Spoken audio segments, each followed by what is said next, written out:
వాళ్ళు ఎక్కువగా ఏసైతో అంటిపెట్టాడు. ఆత్మ సంబంధులతో ఏమైనా ఎక్కువ అంటిపెట్టుకుని ఉంటారో వాళ్ళని హైలీగా దేవుడు లిఫ్ట్ చేస్తారు. ఓకే అని చెప్తారు. కాబట్టి ఈ సమయం అందు ఈ రోజు మన ధ్యానాంశం అందరూ చెప్పండి. జ్ఞానులు ఇతరులను రక్షించుదురు. జ్ఞానులు ఇతరులను రక్షించుదురు. ఎక్కడుంది వచనం? సామెతలు. సామెతలు జ్ఞానంతో రాశాడు కదా సొలొమోను. జ్ఞాని అయిన సొలొమోను కూడా ఒక జ్ఞానవంతుడే. కాకపోతే జ్ఞాని అయిన సొలొమోను అన్ని జ్ఞానాలు పొందుకున్నావని ఏ జ్ఞానం పొందుకోవాలా? అది దేవుణ్ణి అడిగినాడు, జ్ఞానంతోనే సూక్తులన్నీ రాస్తాడు, సామెతలన్నీ జ్ఞానంతోనే రాస్తాడు. దైవ జ్ఞానం కొంతవరకు ఉంటుంది. తర్వాత అన్యుల సహవాసంలో ఎప్పుడు వెళ్ళాలో కొనసాగిపోయింది. ఉన్న జ్ఞానం పోగొట్టుకొని దేవుని కోపానికి గురైపోయి శాపంలో పడిపోయినాడు. సహవాసం మధ్యాహ్నం వేళ మేరక చెప్పింది అదే. మనం ఏదైతే మరి శనివారం రోజు ధ్యానం చేసుకున్నామో దాన్ని ఆమెకు తెలియదు, కానీ అదే అంశంలో దేవుడు ఆమెతో మాట్లాడించాడు. అంటే శరీరానుసారులు శరీర విషయంలో మీద మనసుస్తారు, శరీరానుసారులు శరీర వాళ్ళతోనే సహవాసం చేస్తారు. నేను చెప్పా కదా, ఎవరైనా ఒకరు సపోర్ట్ చేస్తా అంటే ఆ సపోర్ట్ చేసిన వ్యక్తి ఎలాంటి వ్యక్తో తెలిస్తే వాళ్ళు కూడా అలాంటి, అంతే కదా. శరీరానుసారులు శరీర సంబంధమైన వాళ్ళతోనే కనెక్ట్ అయి ఉంటారు, ఆత్మానుసారులు ఆత్మ సంబంధమైన వాళ్ళతో కనెక్ట్ అయి ఉంటారు. అంత మాత్రమే కాదు, ఆత్మ సంబంధులతో కలిసి దేవుని గణపరుస్తారు, దేవుని మహింపరుస్తారు, ఒక్కొక్కరు సహకరించుకుంటారు. ఇప్పుడు నేను వేరే అంటది ఎన్నిసార్లు, అక్క నువ్వు ఉండగా నేనేంది వాక్యం చెప్పేది లేదమ్మా, చెప్పాలి, నా తర్వాత మళ్ళా రావాలి కాబట్టి నువ్వు దాదాపు 30 years నుంచి 40 years అయింది మాకున్న అనుబంధం. చెప్పింది అక్క 7వ తరగతి నుంచి నా ఆత్మీయమైన కుమార్తె మరి పరిశుద్ధాత్మ, అక్క నేను పరిశుద్ధాత్మ పొందుకోవాలని అడిగేది. 10th దేవుడు ఖచ్చితంగా ఇస్తాడమ్మా, ఆత్మతో శక్తితో నింపబడి. అంటే చాలాసార్లు ప్రేయర్ మీటింగ్ జరిగాయి, ఆత్మతో నింపబడి నువ్వు చెప్పు మేరీ దేవుని వాక్యం. తన MSc BD వార్డన్గా ఎప్పుడైతే అయితే అప్పుడు చిన్న పిల్లల ద్వారా నువ్వు ఇంకా ఆత్మీయంగా ఎదుగుతావు, వాళ్ళకి చిన్న చిన్న లేఖన భాగాలు అందించడం, అలాగా అందించడం ద్వారా సండే స్కూల్ టీచర్ ద్వారా తన ఆత్మీయంగా ఎదిగింది. హల్లెలూయా, హల్లెలూయా. ఈరోజు కూడా ఆత్మలో భాగం కలిగి తన మేనమామ కొడుకు కోడలు వాళ్ళిద్దరు విడిపోయే వరకు వచ్చింది. కోర్టు మనం విడిపోకూడదు అని తను ప్రేర్ చేయమని చెప్పింది. చూడండి, తన సొంత మామ కొడుకు అయినా కూడా ఆ కొడుకు తప్పు అని మొత్తం ఎంటైర్ ఫ్యామిలీ చెప్పింది నాతో. వాడిదే తప్పు, ఆ పాపది ఏం తప్పు లేదు, అట్లుండాలి. మనోడు ఎంత తప్పున్నా మన వాడిని వెనకేసుకొచ్చి వేరే వాళ్ళని ఇచ్చేస్తాం కదా. చూడండి, ఆ పాపనేమో నాకు భర్త కావాలని ఆ పాప, ఇద్దరేమో వద్దు అని వీళ్ళంతా తిన్నారంట. అరే అలా చేయకూడదు, ఆ పాపలో ఏమీ లోపం లేదు కదా, ఒక పిల్ల కూడా ఉంది, 2 సంవత్సరాల పిల్ల ఉంది, ఆ పాప కోసమే నువ్వు సమాధాన పడాలి, మనం దేవుని బిడ్డలం కదా అంటే అలా చెప్పొద్దు అని కోపగించుకొని వీళ్ళతో మాట్లాడడం జరిగింది. చాలా బాధపడి కాల్ చేస్తుంది. మీరు కూడా చేయాలి. ఎందుకు నేను అదే అలా వాళ్ళ శరీరానుసారమా, ఆత్మానుసార్లు అయితే జ్ఞానం కలిగి ఉంటారు. ఇక్కడ దానియేలు ఈ 2వ అధ్యాయం అంతా మీరు చదివితే అక్కడ రాజుకు ఒక కళ వచ్చింది. ఆ కళ చెప్పమన్నాడు, కళ భావం చెప్పమన్నాడు. ఎవరైనా కళ చెప్తే కళ అర్థం చెప్తారు చాలా మంది కదా, ఏదో కొంత జ్ఞానంతోనైనా చెప్తారు. అర్థం కాకపోతే ఇంకెవరో దేవుడి పిల్లల్ని అడుగుతారు. అక్కడ నాకు పడిన కళ నువ్వే చెప్పాలా, భావం కూడా నువ్వే చెప్పాలనుకోవాలనుకో కదా, కొంచెం కష్టమే. అయినా దేవుడు బయలుపరుస్తాడు. అప్పుడు వాళ్ళు కూడా అంటారు, నీకు పడిన కళ నువ్వు చెప్పింది కొంచెమే గుర్తుంది నీకు, కానీ ఇది చూడు అని ఆత్మ సంబంధం చెప్తారు. అలాగే ఎన్నోసార్లు మేరీకి కానివ్వండి, చాలా మందికి. హల్లెలూయా, హల్లెలూయా. అంటే దేవుని ఆత్మతో నింపబడిన వాళ్ళకు మాత్రమే జరిగేవి, జరగబోయేవి, జరగనున్నాయి దేవుడు తెలియజేస్తారు ముందుగానే. ఇక్కడ దానియేలు కూడా మొదట మనం చూస్తే ఎంత చక్కగా దేవుని ఆత్మతో నింపబడిన వాడు కాబట్టి రాజు యొక్క మాటకు లోబడలేదు. గుర్తుపెట్టుకోవాలి, వాళ్ళు రాజులైనా, వాళ్ళు యాజకులైనా, వాళ్ళు ప్రధానమంత్రులైనా, ఎమ్మెల్యే ఎంపీస్ అయినా, కలెక్టర్ అయినా, ఎవరైనా డజంట్ మ్యాటర్. మనం దైవికమైన విధానంలోనే మన యొక్క టార్గెట్ ఉండాలి. వాళ్ళకు లోబడి మన ఇష్టానుసారంగా మనం చేయకూడదు. అందుకని అక్కడ కూడా నపుంసకుల అధిపతి, ఏం పేరు ఆయన పేరు? ఏం పేరు ఆయన పేరు? అస్పేనజు. చెప్పండి అందరూ, అచ్చిపోకూడదు, మళ్ళీ చెప్పండి. అస్పేనజు, అస్పేనజు, అస్పేనజు. ఈ యొక్క అస్పేనజు దగ్గరికి వెళ్ళి రిక్వెస్ట్ చేసుకున్నాడు, మేము రాజు భుజించే భోజనం చెయ్యము అయ్యారు, 10 దినాలు చూడండి, పరీక్షించండి, మేము వాళ్ళకంటే మెరుగ్గా ఉంటే మీరు కంటిన్యూ చేయండి, మేము అడిగిన విధానంలో శాఖ ధాన్యాలు మేము తింటాము, శాకాహారమే మాకు ఇష్టము, మాంసాహారం మాకు ఇష్టం లేదు, అవి బలి అర్పించింది మేము తినము, మా దేవునికి విరోధము. నేరుగా మనమేమనుకుంటాం, పెద్దలతో ఏం మాట్లాడాలో యాదో చెప్పింది చేద్దాంలే, మనం పోయేది. కానీ ఇలా ఎప్పుడు ఆత్మానుసారులు లోకానుసారులతో అస్సలు ఏకీభవించాలి. ఆత్మ సంబంధమైనటువంటి ధర్మశాస్త్రం మోషే నియమించిన ధర్మశాస్త్రం అది. అందుకే చెప్పేది, సంఘాల్లో పెద్దవాళ్ళు నిర్మించిన దాన్ని కొట్టివేయకూడదు, తీసివేయకూడదు. దాన్ని చేస్తూ కొత్త ప్రణాళికలు ఏమైనా చేసుకోవచ్చు, కానీ వాటిని కొట్టివేసి వేరే ప్రణాళికలు చేయడం పాపం. ఇక్కడ ఈ నలుగురు కూడా మోషే ధర్మశాస్త్రంలో ప్రవీణత కలవారు కాబట్టి సకల విద్యా ప్రవీణ వాళ్ళు. అన్ని విద్యల కంటే ఆత్మ సంబంధమైన విద్య చాలా చాలా ముఖ్యం. ఆ ఆత్మ జ్ఞానం వాళ్ళకు ఉంది కాబట్టి ఆత్మ జ్ఞానంతో అస్పేనితో మాట్లాడి వాళ్ళ దేహాలు అపవిత్రం కాకుండా పరిశుద్ధంగా వాళ్ళు కాపాడుకున్నారు. అక్కడ ఎవరు వాళ్ళ దేహాలతో ఏం చేసినా అడిగే వాళ్ళు లేరు. అద్దిచ్చే అత్త లేదు, మద్దిచ్చే మామ లేదు, తల్లిదండ్రులు లేరు కదా. చాలా మంది అత్త లేకపోతే ఇష్టానుసారంగా ప్రవర్తిస్తుంటారు. కొంచెం అత్త అంటే కొంచెం అనుకుతారు, ఇంకా అత్త లేదంటే ఇష్టానుసారం అంటారు. ఆ కుటుంబాన్ని అంతా పాడు చేసేసుకుంటుంటారు. కోడలు అందరు కాదు, కొందరు. హల్లెలూయా హల్లెలూయా హల్లెలూయా. అందుకనే ఇక్కడ ఎవ్వరు లేకపోయినా దేవుడు ఉన్నాడు అని దేవుడికి భయపడి తమ శరీరంలో పరిశుద్ధపరుచుకున్నారు. ఈ రాత్రి కాల సమయమందు మన శరీరం ఎప్పుడైతే పరిశుద్ధంగా ఆత్మానుసారంగా ఉంటారో అనేక అద్భుతాలు దేవుడు మన జీవితం చేస్తారు. ఎప్పుడైతే వాళ్ళు తమ శరీరాన్ని పరిశుద్ధపరుచుకున్నారో వేరే వెంటనే ఇంకొక టెస్ట్ లో వాళ్ళు ఘనమైన విజయం వచ్చింది. ఇక్కడ వాళ్ళు విజయాన్ని పొందినారు. పొంది రాజు అన్నాడు కదా ఎంత చక్కగా 1వ అధ్యాయం 21 చదవండి. 1:20 నుంచి. రాజు వీరి యొద్ద విచారణ చేయగా జ్ఞాన వివేకముల సంబంధమైన ప్రతి విషయంలో వీరు తమ రాజ్యమంతర నుండి శకునగాండ కంటేను గారడీ విద్య గల వారందరి కంటేను పాత్రి అంతలంట. హల్లెలూయా హల్లెలూయా. ఎప్పుడైతే రాజు ఈ మాట అన్నాడో అన్న వెంటనే మిగతా జ్ఞానులకు ఈర్ష్యగా వచ్చేసింది.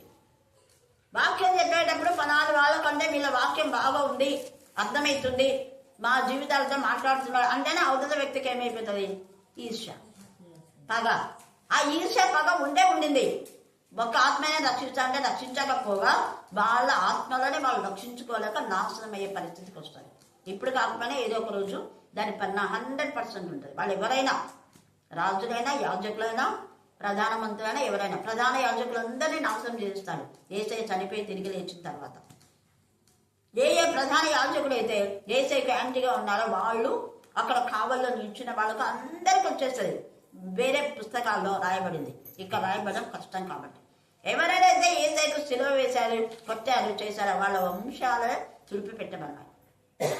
ఎందుకంటే దానికి ఉదాహరణ మోషేను వ్యతిరేకించినప్పుడు అక్కడ 250 మంది ఆన్ ద స్పాట్ చనిపోయినారు. ఆ 250 మంది చనిపోయినందుకు మళ్ళా మోషేను గుడిగినందుకు 14,700 మంది. సంఖ్యాకారణం 16 ఎప్పుడు మర్చిపోతుంది లైఫ్ లో. దైవ సేవకుల విషయంలో ఎంత ఇదిగా ఉండాలి. దేవుని చేత పంపబడిన వాళ్ళు అంటే సామాన్యులు కాదు వాళ్ళు.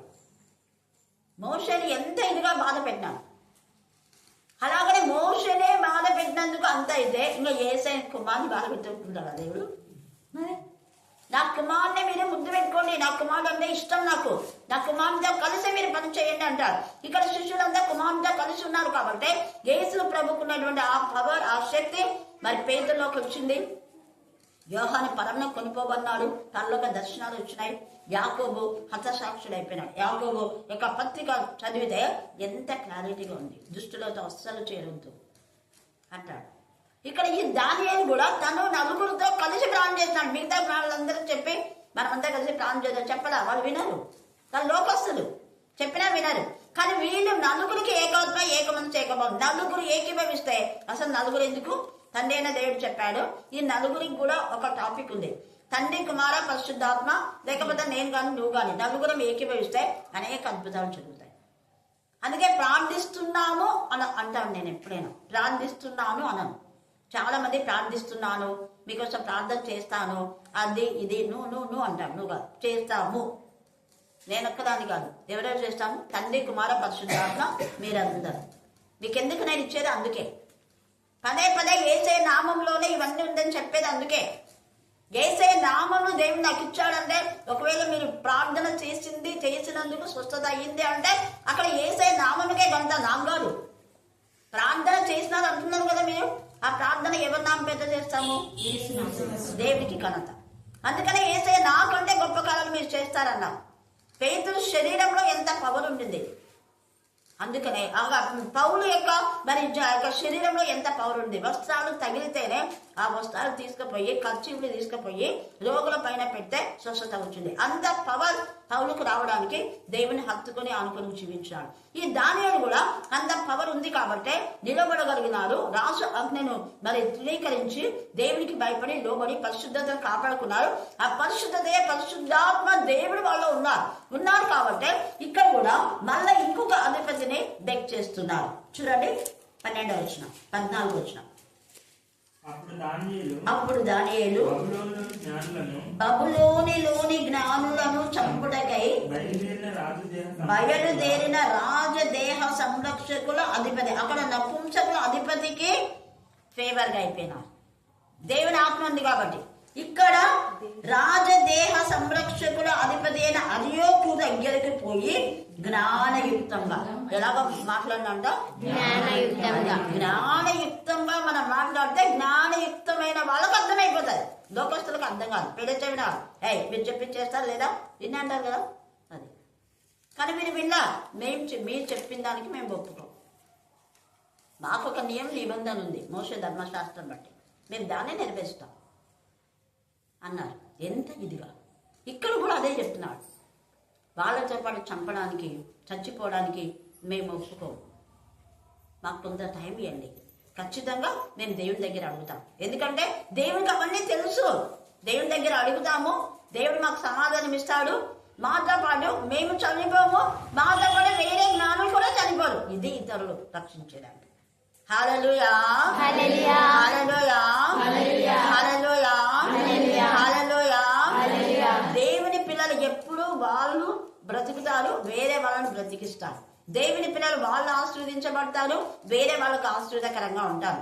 దేవుని పిల్లలు వాళ్ళు పరలోక సంబంధమైన ప్రతి ఆశీర్వాదం పొందుకుంటారు, వేరే వాళ్ళు కూడా ప్రతి ఆశీర్వాదం పొందుకోవాలని ఇలాగ అనేక మందికి సహకరిస్తుంటారు. వేరికి వాక్యం చెప్పడం చాలా ఇష్టం, కానీ చర్చస్లో ఎక్కడుంటే అవకాశం ఉండదు. అందుకే నేను ఇక్కడ విషయాన్ని ఎంత సంతోషపడుతుండో. ఎంతసేపు స్టూడెంట్స్ మందే ఏదో తనకు తెలిసిందో చెప్పుకుంటుంటారు. సంఘాల్లో వేరు, ఎంతసేపు వాళ్ళే చెప్పాలి అనుకుంటుంటాం. అది అసలు యేసయ్య కూడా ఇష్టం ఉండదు. ఎప్పుడన్నా స్త్రీల కుటుంబంలో ఇస్తారని చెప్పిందాన్ని కూడా అది ఎప్పుడో లేదు. కానీ వాక్యం చెప్పాలని తపన కలిగిన వాళ్ళకు గుండె మండుతూ ఉంటుంది. చెప్పాలా. నేనంట అందుకే పిల్లలతో చెప్పుకోమని చెప్తాను. అప్పుడు నాకున్న వాళ్ళకందరికీ నేను అదే చెప్తాను. నీ దగ్గర పేషెంట్స్ వస్తారు, వాళ్ళకి చెప్పు. నువ్వు ఒక్కరికి చెప్పినా చాలది. నువ్వు ఒక్కరికి ఒక్క వాక్యం చెప్పినా స్ప్రెడ్ అయిపోతుంది, దగించి అండేది. 10 మందిలో 1000 మందిలో 2000 మందిలో చెప్పాలి, సంఘంలోనే చెప్పాలి అనేది అస్సలు మనం ఆ టాపికే మన మైండ్లో నుంచి తీసేశాడు. ఎక్కడ చెప్పినా దేవుడు వింటాడు, ప్రజెన్స్ ఉంటాయి. యేసయ్య సమాజ మందిరంలో చెప్పాడు, నదీ తీరం చెప్పాడు, కొండలో చెప్పినాడు, అరణ్యంలో ఎక్కడని చెప్పినాడు. అరణ్యం ఆత్మ ద్వారా కొనుకోబడిందని మధ్యాహ్నం కూడా మీరు చెప్పింది. ఆత్మానుసారాలు ఆత్మ విషయంలో మీదే మనస్సు చూస్తారు.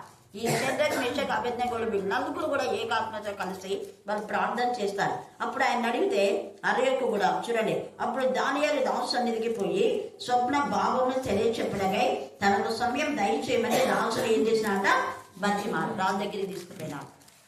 అయ్యగారు తొందరపడద్దండి, దేవునికి తెలుసు అన్ని, మీ బాధ మాకు తెలుసు. మమ్మల్ని చంపితే ఇంక ఇవన్నీ అని వింటాడు అక్కడ ఇలా రాయపల్ల. మమ్మల్ని చంపితే మీకేం లాభం వస్తుంది? నీ కళ తెలియదు, కళ భావము తెలియదు.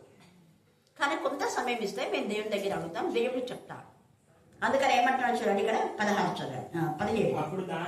అప్పుడు దానియేలు చూడండి, ఇక్కడ ఇంటికి అన్నది అండర్లైన్ చేసుకోండి, అందరూ అండర్లైన్ చేసుకోండి. ఎక్కడ సమాజ మందిరానికి పోయినాడా, దేవుని ఆలయానికి పోయినాడా? తప్పుడు బోధనలు చేసేవాళ్ళు ఏం మందిరానికి రారు, మీరు అక్కడ పోతారు. ఇలా ప్రార్థన చేస్తే మీకు సమాధులు కడతారా, పెళ్లిళ్ళు చేస్తారా, బ్యాప్టిజం ఇస్తారా? అవును ఇస్తాడు, దేవుడు చేస్తాడు. హల్లెలూయా హల్లెలూయా. తప్పుడు బోధలు వద్దు. వాక్యంలో ఎక్కడ రాయబడలేదు, ఖచ్చితంగా మీరు ఇక్కడ దేవుని సన్నిధి ఎక్కడ ఆత్మతో సత్యంతో ఆరాధిస్తారో అక్కడ నేను ఉంటాను అన్నాడు యేసయ్య. ఆల్రెడీగా కొట్టి పడేసినాడు సంగరేశ్వరితో. సమాజ మందిరంలో కదా ఆరాధించాను కాదమ్మా, ఆత్మతో సత్యంతో. నేను అలాగే ఎక్కడుంటే ఎక్కడ వాక్య పరిచయం చేసిన, ఎక్కడెక్కడ దేవుని సన్నిధి ఉంది. దేవుడు నాతో కూడా ఉండి అనేక అద్భుతాలు చేశాడు. మీరు కూడా ఆత్మతో ఉంటే ఎక్కడున్నా అద్భుతాలు చేస్తారు అన్నట్టుగా మాట్లాడినాడు. ఇక్కడ కూడా అదే మాట, వీళ్ళు ఇంటికి పోయి తన స్నేహితులైన హనన్యాకును, మిషాయేలుకును, అజర్యాకును అందరే చేసుకొని తమ సంగతి తెలియజేసుకుందో చెప్పరు.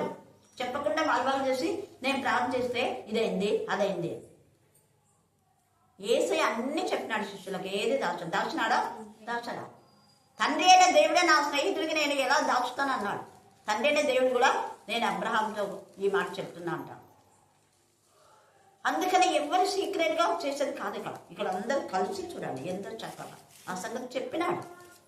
దానియేలు ఒక్కడు బెనిఫిట్ పొందాలని ప్రార్థన చేసి రాజుగారు నాకు దేవుడు బయలుపరిచినాడు అని ఒక్కడు పోయి చెప్పి సెల్ఫ్ బోస్ట్గా చేస్తాను అనుకోలేదు. ఉందా?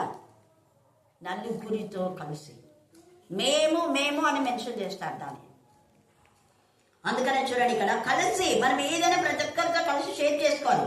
అప్పుడు దానియేలు అక్కడ వాళ్ళందరూ కలిసి చేసిన తర్వాత ఏమంటున్నాడు? తానును తన స్నేహితులను బబులోనులో తక్కిన జ్ఞానులతో కూడా నశింపకుండినట్లు ఆ కళ యొక్క మర్మ విషయంలో పరలోకమందున్న దేవుని వలన కటాక్షము పొందు నిమిత్తమై ఆయనను వేడుకొనుడని హెచ్చరించినాడు. పెద్దోడు కాబట్టి మనమంతా కలిసి వేడుకుందాం.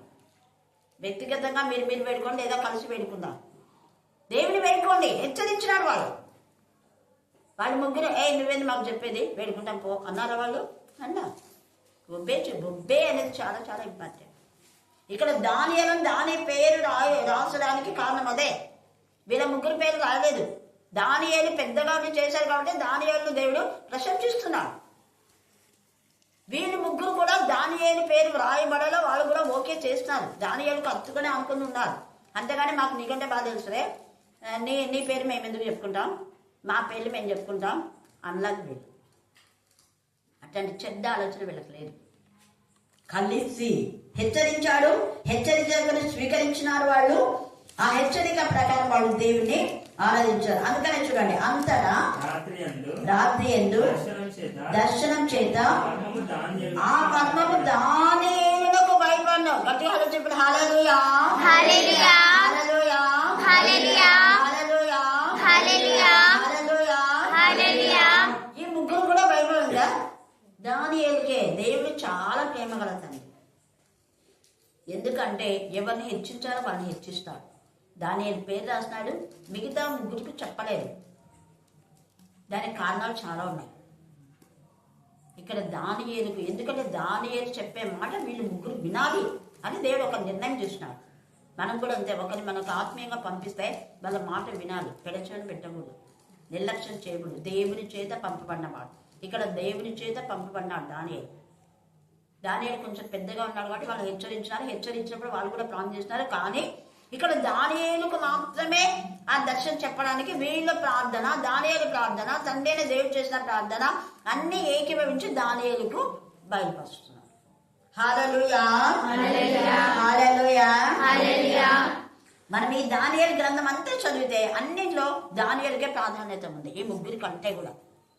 తర్వాత చూడండి, వాళ్ళే మన ఆశయపడలా, దానియేలుని హెచ్చించినాడు మేమేంది అనుకోలేవాడు. దానియేలు కూడా నాకు ఒకటి ఆపర్చునిటీ ఇచ్చాడంటే నా నలుగురికి షేర్ చేయాలనుకుంటాను.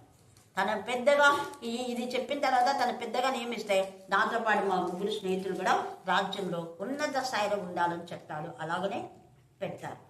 కాబట్టి ఇక్కడ చూడండి దేవుడు బయలుపరిచిన అంట దర్శనంలో. తర్వాత కనుక దానియేలు పరలోకమందున దేవుడు ఏం చేసినాడు? స్తుతించెను. అందుకే కృతజ్ఞత అంటే ఇదే. మనం చేసిన మేలో కృతజ్ఞత కలిగి లేకపోతే వాళ్ళందరూ విశ్వాసఘాతకులే. విశ్వాసఘాతకులు చాలా మటుకు దేవుని స్తుతించారు. పూర్వపు స్థితిని మర్చిపోతారు. పూర్వం మా బతుకులు ఏమై ఉన్నాయి, ఎలాగో మేము వచ్చాము ఆత్మీయంగా అనేది మర్చిపోతారు. కానీ ప్రతిరోజు ఆ స్థితిని మనం జ్ఞాపకం చేసుకుని దేవుని స్తుతిస్తే అది ఇంకా ఆశీర్వాదం. అప్పుడు దేవుడు మనం లిఫ్ట్ చేస్తాడు, మన జీవితాన్ని ఆశీర్వదిస్తాడు. పూర్వపు స్థితిని మర్చిపోయినటువంటి వాళ్ళను మరి కింగ్ సౌల్ లాగానే, ఇస్కరియోతు యూదా లాగానే ఇంకా చాలా మంది ఉన్నారు. ఇక్కడ మనం చూస్తే యోవేలు కూడా ఇదే రాస్తాడు. యోవేలు 2వ అధ్యాయంలో చూడండి, ఆ ప్రవచనము ఇక్కడ నెరవేర్చబడుతుంది. యోవేలు, దానియేలు, ఏల్ అని ఉంటుంది వీళ్ళకు. యెహెజ్కేల్, దానియేల్, యోవేల్, అజాయేల్, ఇట్లా మిఖాయేల్ కదా. ఏల్ అంటే ఏలి, దేవుని యొక్క సంబంధించిన వ్యక్తులు అనేది అక్కడ అర్థం. మనం చూస్తే ఆ యొక్క యోవేలు 2:25 నుంచి చదవండి, చూద్దాం. మీరు కడుపారా తిని తృప్తి పొంది మీ కొరకు వింత కార్యములను జరిగించిన మీ దేవుడైన యెహోవా నామమును స్తుతించినట్లు, అక్కడ స్తుతించినట్లు అన్నాడు. మీరు మర్చిపోయి చేసిన మేలు మర్చిపోయి ఉంటారేమో.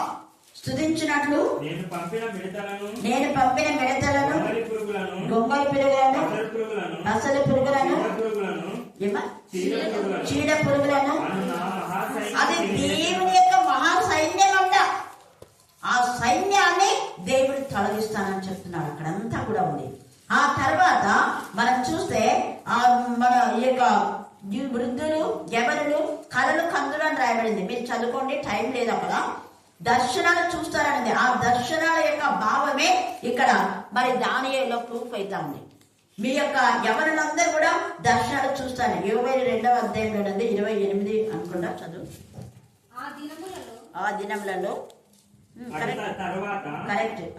నేను సర్వజనుల మీద చూడండి ఎంత తేటగా మాట్లాడుతున్నా. సర్వజనుల మీద నా ఆత్మని కుమ్మరించును అంటున్నాడు. ఎప్పుడు మనం కృతజ్ఞత కలిగి ఉంటాయి. దేవుడు వీటన్ని తీసేస్తాడు. తర్వాత సర్వజనుల మీద నా ఆత్మను కుమ్మరించును, మీ కుమారులను మీ కుమార్తెలను. ఇక్కడ కుమారులు ఒక్కటేనుందా? అర్థం చేసుకోండి. కుమారులు ఒక్కటేనుందా? లేదు. ఈ కుమారులలో రాజులు ఉన్నారు, యాజకులు ఉన్నారు. కుమార్తెలో రాజులు ఉన్నారు, యాజకురాళ్ళు ఉన్నారు.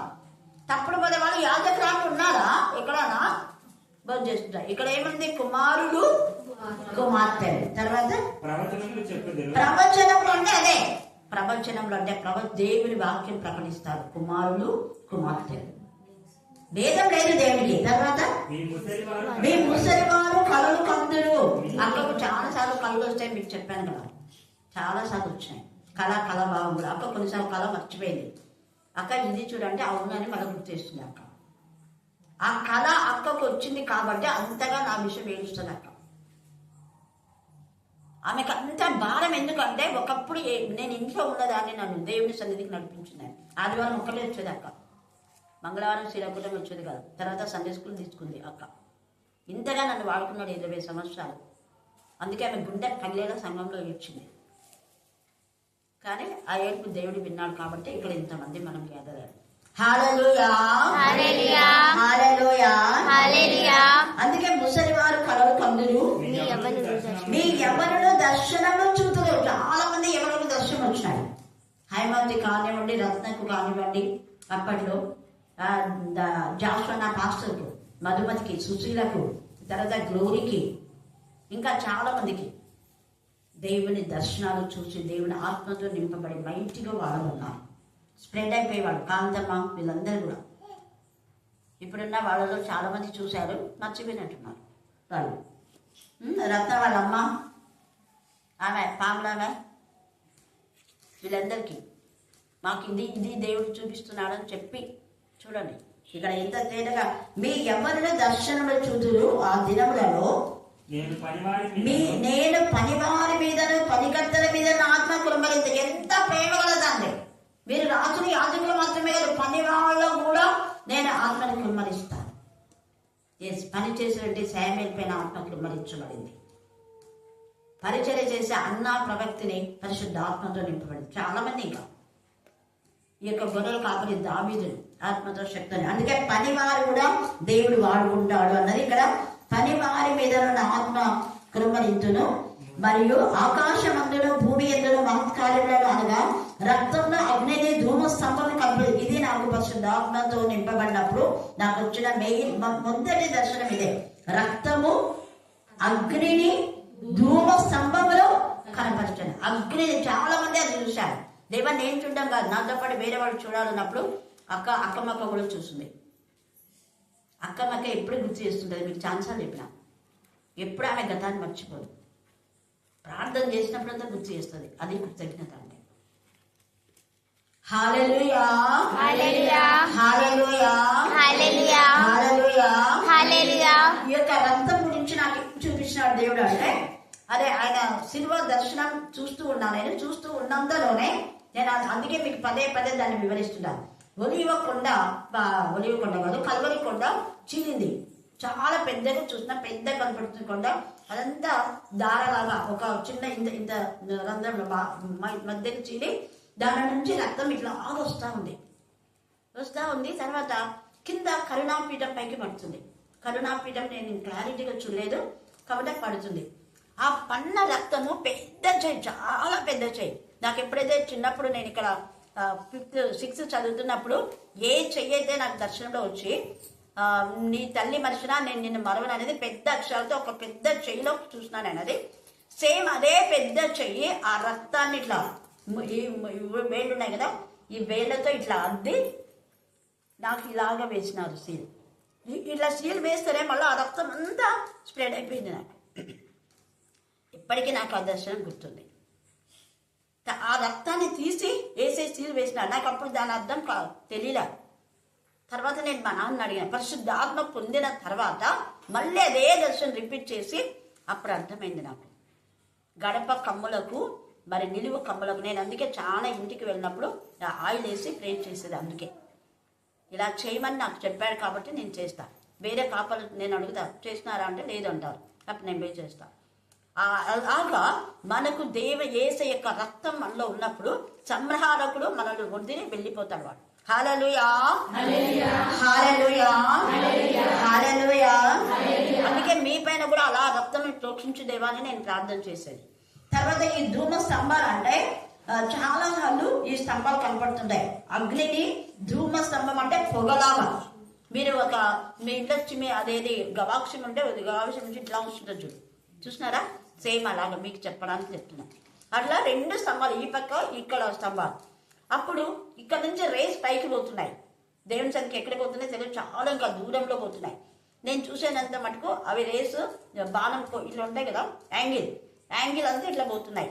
మళ్ళీ ఇక్కడ నుంచి కిందికి వస్తున్నాయి. నాకు చాలా వరకు అర్థం కాలేదు. తర్వాత వెంటనే నేను అర్థం కాకపోతే నా ఆత్మీయమైన వాళ్ళని అడుగుతా. వెంటనే నేను సిగ్గుపడను. మనలు సిగ్గుపడి ఎందుకు అడగాలి, మనం కూడా సేవకు కదా అనుకుంటుంటాను. నేను ఏది వచ్చిన వెంటనే దినకరాని అంకుల్ లెటర్, అప్పుడు ఫోన్లు మైకులు ఇవి లేవు, లెటర్స్ అనమాట. 82 నుంచి 84 దాకా చాలా దర్శనాలు వచ్చాయి. వెంటనే మనోహర్ బ్రదర్కు దినకరాని అంకుల్కు రాసినప్పుడు వాళ్ళు ఇది చదవమని నాకు ఇచ్చినారు. అప్పుడు నాకు అర్థమైందంటే నీ ప్రతి ప్రార్థనకు దేవుడు జవాబిస్తాడు. యారోస్గా దేవుని సన్నిధికి వెళ్తున్నాయి, మళ్ళీ కిందికి వస్తున్నాయి. ఇట్లా ఆ బాణం గుర్తు పైకి పోతుంది, బాణం గుర్తు కిందికి వస్తుంది. ఆ పొగలో చాలా చాలా బాణం గుర్తులు ఉన్నాయి. అంటే ఎన్ని ప్రేయర్ రిక్వెస్ట్లు ఇస్తే వాటన్నిటికీ దేవుడు జవాబిస్తాడు. పెద్ద పొగలాగా ధూమ స్తంభాలు ఉన్నాయి, దాంట్లో ఇవి వస్తున్నాయి అన్నమాట. అలాగే దర్శనాలు మీకు కూడా వస్తాయి, నాకు మాత్రమే కాదు. ఇక్కడ దానియేలుకు వచ్చిన దర్శనం అదే. అందుకనే దర్శనంలో చూశాడు, దేవుని స్తుతించాడు. ఇప్పుడు జ్ఞానులు ఇద్దరు రక్షిస్తారు కాబట్టి ఈయనకు వచ్చిన దర్శనాన్ని బట్టి ఈయన కల భావం దేవుడు తెలియజేశాడు కాబట్టి ఇప్పుడు వచ్చి ధైర్యంగా దానిగా రాజు సముఖం ముందు వచ్చి చెప్పడానికి ఆయన సంసిద్ధుడు అవుతున్నాడు. చూడండి 21 వచ్చిన తర్వాత 21 ఆయన ఏం చేశాడంటే కాలంలోను సమయంలోను ఆయన మార్చువాడే. కాలం సమయం అంటే చాలా సార్లు మనకు అదే మీకు సూర్యుడు నడిపోయినప్పుడు అందరు చీకటి వచ్చింది అని చెప్పారు కొన్ని ఏళ్ళ క్రితం. ఇప్పుడు కూడా అట్లా వస్తాయి. అందుకని కాలంలో సమయంలో ఆయన చిత్తాంతరంగా మారుస్తాడు. రాజులనంటే గర్విష్ఠ రాజులను దించేస్తాడు, విధేయత ఉన్న వాళ్ళను ఎక్కిస్తాడు. కింగ్ సౌలుని దించేసినాడు, ఎవరిని ఎక్కించినాడు? గాడ్ విషయమై మీరంతా చెప్పుకున్నారు, కరెక్టుకున్నాను. దావీదు 40 సంవత్సరాలు దేవుని చిత్త ప్రకారంగా మరణం వరకు రాజుగా ఉన్నాడు. ఆ తర్వాత సొలొమోను ఎక్కించినాడు. సొలొమోను దేవునికి విరోధమైన విధానాలు చేశాడు. తన కుమారుడి నుంచి విభాగింపబడింది. తండ్రి యొక్క పాపము కొడుకు ఒడిలో. రెహబాము దేవునికి విరోధంగా ఉన్నాడు. ఎందుకు దేవునికి విరోధంగా ఉన్నాడంటే రెహబాము యొక్క మరి ఫ్రెండ్ సర్కిల్ సరిగా లేదు. కింగ్ సొలొమోను దేవుడు చెప్పిన విధానంలో తండ్రి చెప్పిన ఆజ్ఞలో నడిచాడు కాబట్టి అంతవరకు డిసైడ్ అయిపోయినాడు. తర్వాత రెహబాము ఎవరిని చూసుకున్నా అంటే అంత పనికి మాల గాడిదలను పెంచుకోబెట్టుకున్నాడు. అది ఆగమైపోయినాడు. రాజ్యం చీల్చబడింది. నేను అందుకే మీ సర్కిల్ చాలా ఇదిగా ఉండాలి, ఫ్రెండ్ సర్కిల్ చాలా ఇదిగా ఉండాలి. ఎవరితో వాళ్ళతో మాట్లాడొద్దని నేను చెప్పేది ఇందుకే. తప్పుడు బోధాలను ఎవరిని నేను రాని వారు చెప్పినా వినను కూడా. ఓపెన్ అవుతాను, నేను వినను. నాకు దేవుడు ఏది బోధిస్తాడో దాన్నే బోధిస్తాంట. హల్లెలూయా. సరైన బోధన నేనే పిలిపిస్తాను. మేరకు వచ్చింది కదా, అది దైవజనులు చాలా మంది పిలిపిస్తాను. నాకు దేవుడు రూబేన్ అన్న వచ్చినాడు చూడండి, దేవుడు పంపిస్తాడు అంతే. దేవుడి పిల్ల ఆత్మ సంబంధులు వాడు. అందుకనే ఇక్కడ దానియేలు ఈ మాట చెప్తున్నాడు, తోసివేసిన వాడ నియమిస్తాడు, ఉన్నవాడును వివేకులకు వివేకమును జ్ఞానులకు జ్ఞానులకు జ్ఞానం అన్నాడు. అంటే నువ్వు ఆత్మీయ జ్ఞానంలో ఆసక్తి కలుగుంటే నీకు ఇంకా జ్ఞానం ఇస్తాడు. నువ్వు ఆత్మ వివేకం కలుగుంటే ఇంకా వివేకం ఇస్తాడు. అందుకే వివేకులకు వివేకం అన్నాడు, జ్ఞానులకు జ్ఞానం అన్నాడు. చాలా అర్థం ఉంటుంది దీంట్లో. నేను అందుకే జ్ఞానం అనంగానే మీరు యాకోబు 3:17 ఎప్పుడు మర్చిపోదు. జ్ఞానం అనంగానే సామెతలు 9 మర్చిపోదు. 7 స్తంభాలు ఉన్నాయి. ఆ 7 స్తంభాలు యాకోబు 3:17. జ్ఞానం అంటేనే ఆత్మ సంబంధమైన జ్ఞానం. తర్వాత అనుగ్రహించు వాడినై ఉన్నాడు, ఆయన మరుగు మాటలను మర్మములను బయలుపరచును, అంధకారంలోని సంగతులను ఆయనకు తెలియను. అదే ఇప్పుడు నేను దానియేలు గురించి చదువుతున్నప్పుడు వెంటనే దేవుడు నాకు మర్మాలు చెప్తాడు. యోవేలు ఉంది చూడు, ఇది చెప్పు అని. సామెతలు చెప్తాడు, సామెతలు 8లో ఉంది చూడు, ఇది చెప్పు అని. సామెతలు 8 మీరు చదవండి, చాలా విషయాలు ఉన్నాయి. టైం లేదు మనకు, అందుకే క్లుప్తంగా మీకు చెప్తున్నా. తర్వాత రోమా 8వ అధ్యాయం మధ్యాహ్నం చదువుకున్న 5వ వచనం చదవండి. రోమా 8:5. శరీరానుసారులు శరీర విషయముల మీద మనస్సునంతురు, ఆత్మానుసారులు ఆత్మ విషయముల మీద మనస్సునంతురు. శరీరానుసారమైన మనస్సు మరణము. చూడండి, శరీరానుసారమైన మనసు మరణము. ఆత్మ సంబంధులతో కలిసి దేవుని ఆరాధించాలని ఇష్టపడతారు. శరీర సంబంధులు వాళ్ళ దగ్గరికే పోతారు, వాళ్ళతోనే ఉంటారు. దేవుని పిల్లల మాట వాళ్ళు నిర్లక్ష్యం పెడచెవిడ పెడతారు. ఏదో వింటున్నాం పోతున్నాం అంతే. ఇక్కడ దానియేలు ఎప్పుడైతే ఆత్మానుసారైనటువంటి 4 ఉన్నారు కాబట్టి వాళ్ళు దేవుడు తెలియజేసినందుకు వెంటనే అంటున్నాడు కదా, మా పితరుల దేవా నీవు వివేకమును బలమును అనుగ్రహించి ఉన్నావు. వివేకము బలం, బల సౌందర్యం ఆయన సన్నిధిలో ఉన్నాయి. యెహోవాను భయభక్తి కలిగి ఉండటమే జ్ఞానములకు వివేచనకు ఆధారం. పరిశుద్ధ దేవుడి గురించిన వివేచన 9 సామెతలు 10 చదువుకోండి. ఇవన్నీ నాకు దేవుడు గుర్తు చేస్తాడు ఆత్మ ద్వారా. తర్వాత మనం చూస్తే, మేము అడిగిన ఈ సంగతి ఇప్పుడు నాకు తెలియజేసి ఉన్నావు కనుక నేను నిన్ను స్తుతించుచు ఘనపరచుచున్నాను. ఏదైనగా రాజు యొక్క సంగతి నీవే. ఇక్కడ మాకు అన్నాడు, అర్థం చేసుకోండి, నాకు అన్నాడా? చూడండి, తెలియజేసిన దేవుడు దానియేలుకే కదా, కానీ ఇక్కడ ఏమన్నాడు? మాకు. అందుకే నేను ఏది ఇచ్చినా కూడా కరుణాపీఠం తరపున అంటారు. మేము, మా గిఫ్ట్. ఇందాక అక్క ఎంత ఇచ్చినా కూడా తీసుకోలేదు. ఇది మా స్టూడెంట్స్ సన్మానం. మా స్టూడెంట్స్ ఈరోజు జాన్ అని బాబు ఇచ్చినాడు, ఆ దాంట్లో నీకు కొంత ఇస్తున్నాను అంటే బాగా ప్రేమ్ చేసింది జాన్ కోసం. హల్లెలూయా, హల్లెలూయా, హల్లెలూయా. చూడండి ఎంత చక్కగా పరిశుద్ధాత్మ దేవుడు మనతో మాట్లాడుతున్నాడు ఇక్కడ. ఇక నశింప చేయవద్దు అంటాడు. ఎప్పుడైతే ఈ జ్ఞానం ఇచ్చినాడో వెంటనే వచ్చి ధైర్యంగా అన్యకుల వద్దకు వెళ్ళి బబులోను నుండి జ్ఞానులను నశింప చేయవద్దు. ఒక అధికారికి కమాండింగ్ గా చెప్తున్నాడు, వద్దు నశింప చేయవద్దు. మనం చెప్తామా? చెప్పద్దు. ఆత్మ సంబంధం చంపద్దు అంటారు. శరీర సంబంధం చంపండి, వాళ్ళు కట్టండి, కొట్టండి, అది చేయండి, ఇది చేయండి అంటారు. శరీరాంశాలు అందరి లోకంలో అంతా రేహబాంలాగా లోకస్తులు అంతా పనికి మాల వాళ్ళందరూ పిలుచుకుంటారు. తాగుబోతున్నాం, తిరిగిపోతున్నాం, వదిలిపోతున్నాం, నిద్రపోతున్నాం, సోమరిపోతున్నాం, వాళ్ళ ఫ్రెండ్స్ సర్కిల్. కానీ ఇక్కడ ఈ 4 ఆత్మ సంబంధులు. అందుకని అన్యుల దగ్గరికి వచ్చి మాతో పాటు వాళ్ళని కూడా చనిపోకూడదు, ఇష్టం లేదు కాబట్టి వాళ్ళని రక్షించాలనే. అందుకే నా భారం కూడా అదే. నేను చెప్పాలి, అందరూ చెప్పాలి వాక్యం, అందరూ ప్రార్థన చేయాలి, అందరూ పాడాలి, అందరూ దేవుని కనపరచాలి. ప్రభు బలలో పాలు పొందిన మనమంతా కూడా దేవునికి సాక్షులుగా సాధనలు. ప్రభు బలలో అంటే ఎప్పుడు నిర్లక్ష్యం చేయొద్దని మళ్ళీ చెప్తున్నా. చాలా చాలా ప్రభు బలను మనం నిర్లక్ష్యం చేస్తే దీనిలో పాలు లేని వారికి నాకు పాలు లేదు అన్నాడు దేవుడు. అంటే బాప్తిసం పొందిన ప్రతి బిడ్డ ఖచ్చితంగా ప్రభువులో పాలు పొందాలి అని జిద్ద వస్తారు. అందుకని ఇది నన్ను జ్ఞాపకం చేసుకుంటే దీన్ని చేయడం అన్నారు. అది తిన్న తర్వాత మీరు నన్ను ప్రకటించండి. తినకుండా ప్రకటించడం కాదు. తిని ప్రకటించకుండా ఉంటే కూడా పాపమే, తినకుండా ప్రకటించడం కూడా రెండు తప్పే. కాబట్టి మనం గుర్తు చేసుకుందాం ఇక్కడ, ఎంత చక్కగా బబులోనులోని జ్ఞానులు నశింప చేయవద్దు, నన్ను రాజు సముఖమున తోడుకొని పోము, నేను ఆ కళ భావమును రాజునకు తెలియచెప్పాను. కళ యొక్క భావం చెప్తాను. Thank God. దేవుని సన్నిధిలో ప్రార్థించడం ద్వారా మనుషులకు అసాధ్యమే, దేవునికి సమస్తము సాధ్యం. దేవుడు ఈ లేఖన భాగాన్ని దీవించి ఆశీర్వదించుగాక. ఆమేన్, ఆమేన్, ఆమేన్. చివరి ప్రార్థన.